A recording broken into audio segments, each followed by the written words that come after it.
ngayong araw natin dyan mga lalabs, no? For today's ganap na naman mga lalabs, pupunta kami sa dagat dahil nga it's Gisong Day mga lalabs at maligo din kami ng aking mga junakis at ang aking small family dahil nga kaarawan din ngayon pala sa aking sister Red, mga lalabs.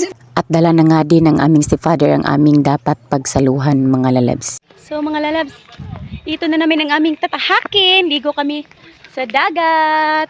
Kasi nga birthday ng aking sister Red. At tsaka, Gisong Day na naman. O yun na nga mga lalabs. Ligo na kami.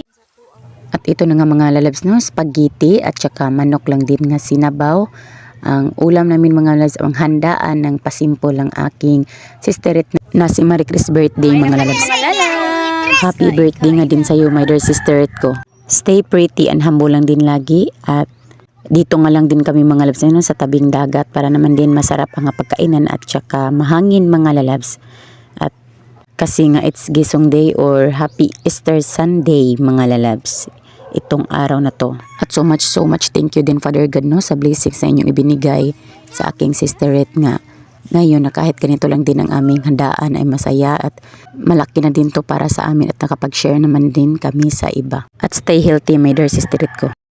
At mag-aral ka din ng maigi. At travel lang din tayo sa hamon sa buhay sister Red ko no. At andito lang din si ate sa tabi mo nakasupport at nakalove sa'yo. So thank you for watching mga loves. So go dito all babush.